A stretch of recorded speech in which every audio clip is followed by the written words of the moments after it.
കുറച്ച് ദിവസം മുന്നേ യൂട്യൂബിലും ഇൻസ്റ്റഗ്രാമിലും ഒക്കെ ആയിട്ടൊരു ഫോർഗീവ്നെസ്സിനെ കുറിച്ചിട്ടൊരു വീഡിയോ ചെയ്തിരുന്നു. അപ്പോൾ പലരും ചോദിച്ചിട്ടുണ്ടായിരുന്ന ഒരു കമൻ്റാണ്, എങ്ങനെ ഒരാൾക്ക് പൂർണ്ണമായി എങ്ങനെ പുറത്തു കൊടുക്കാൻ കഴിയുക, അല്ലെങ്കിൽ ആ വ്യക്തി കാണുമ്പോൾ പിന്നീട് ആ കാര്യം ഓർക്കാത്ത രീതിയിൽ എങ്ങനെ പുറത്തു കൊടുക്കുക എന്നൊക്കെ ചോദിച്ചിട്ട്. അപ്പോൾ അതിനൊരു മറുപടി ആയിട്ടാണ് ഇന്ന് വന്നിട്ടുള്ളത്. നമ്മൾ ഡെയിലി ക്ലീൻ ചെയ്യുന്ന ഒരു റൂം കുറച്ച് ദിവസം പൂട്ടിയിട്ടാൽ അതിലാകെ പൊടിയൊക്കെ പിടിക്കൂലേ.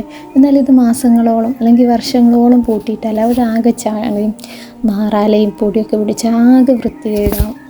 ഇതുപോലെയാണ് നമ്മുടെ മനസ്സിൻ്റെ കാര്യം. നമ്മളാരും വേദനിപ്പിച്ചിട്ടുണ്ടെങ്കിൽ അത് അപ്പോൾ പുറത്തു കൊടുക്കാൻ നമുക്ക് പറ്റിയിട്ടില്ല എങ്കിൽ അത് പിന്നീട് പ്രതികാരമായും ദേഷ്യമായും വാശിയായും അസൂയയായിട്ടൊക്കെ നമ്മുടെ ഉള്ളിൽ അങ്ങനെ അടിഞ്ഞു കൂടി കിടക്കും. ഇത് നമ്മുടെ ഹാർട്ടിനെ വളരെ ഡേർട്ടിയാക്കും. അപ്പോൾ നമ്മൾ പുറത്തു കൊടുക്കുക. അള്ളാഹു ഖുർആനിൽ പറയുന്നത് വലിയഅഫു വലിയസ്ഫഹു അലാ തുഹിബ്ബൂന അൻ യഗ്ഫിറല്ലാഹു ലക്കും എന്നാണ്. അവർ വിട്ടുവീഴ്ച ചെയ്യുകയും പൂർണ്ണമായി പുറത്തു കൊടുക്കുകയും ചെയ്യട്ടെ. അള്ളാഹുവിൻ്റെ പൊരുത്തം അവർ ആഗ്രഹിക്കുന്നുണ്ടെങ്കിൽ അപ്പോൾ നമ്മൾ മറ്റുള്ളവർക്ക് പുറത്തു കൊടുക്കുമ്പോഴാണ് അള്ളാഹു നമുക്ക് പുറത്തു തരുന്നത്.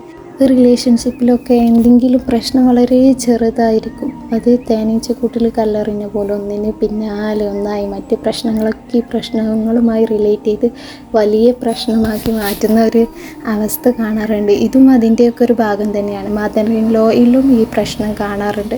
എന്തെങ്കിലും മുന്നേ സംഭവിച്ച പ്രശ്നം പിന്നെ ആ വ്യക്തിയെ കാണുമ്പോൾ അയാൾ പറയുന്നതൊക്കെ നമുക്ക് വേദനിപ്പിക്കുന്ന കാര്യങ്ങളായിട്ട് തോന്നുന്നൊരവസ്ഥ. അയാൾ പറയുന്ന കാര്യം വളരെ നല്ലതായിരിക്കും, പക്ഷെ നമുക്കത് കേൾക്കുമ്പോൾ മുന്നത്തേതുമായിട്ട് നമ്മൾ റിലേറ്റ് ചെയ്ത് കൊണ്ടുപോകും. അവിടെയാണ് പ്രശ്നം വരുന്നത്. പിന്നെ പലരും ചോദിച്ചിട്ടുണ്ടായിരുന്നു, പുറത്ത് കൊടുക്കലൊക്കെ ഉണ്ട്, പക്ഷെ വീണ്ടും ആ വ്യക്തിയെ കാണുമ്പോൾ അതിങ്ങനെ ഓർമ്മ വരികയാണ്, അല്ലെങ്കിൽ എന്നെ അവർ അത്രയും വേദനിപ്പിച്ചിട്ടുണ്ട്, എനിക്കൊരിക്കലും അവർക്ക് പുറത്ത് കൊടുക്കാൻ കഴിയില്ല എന്ന് പറയുന്നവരാണെങ്കിൽ നമ്മൾ ചിന്തിക്കേണ്ട ഒരു കാര്യം, നമ്മൾ നല്ല വിഷമുള്ള ഒരു പാമ്പ് കടിച്ചു എന്ന് വിചാരിക്കും.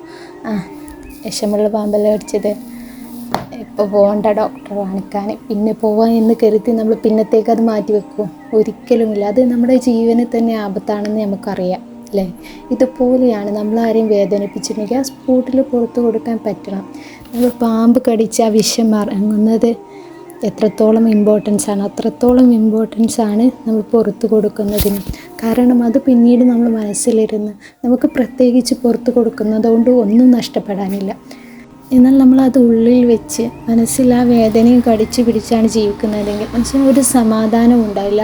അത് മാത്രമല്ല, എപ്പോഴും അയാളെ കാണുമ്പോൾ അയാൾ എന്ത് തന്നെ പറഞ്ഞാൽ നമുക്ക് ഉൾക്കൊള്ളാൻ സാധിക്കില്ല. ഇതുമായിട്ടിങ്ങനെ റിലേറ്റ് ചെയ്ത് കൊണ്ടുപോകും. എന്നെ മുന്നേ വേദനിപ്പിച്ച ആളല്ലേ എന്നൊക്കെ ഇങ്ങനെ ആലോചിച്ച് പോകും. So forgiveness clean the heart എന്നാണ്. പുറത്തു കൊടുക്കുക. അള്ളാഹു നമുക്ക് പുറത്തു തരണമെന്ന് ആഗ്രഹിക്കുന്നില്ല നമ്മൾ.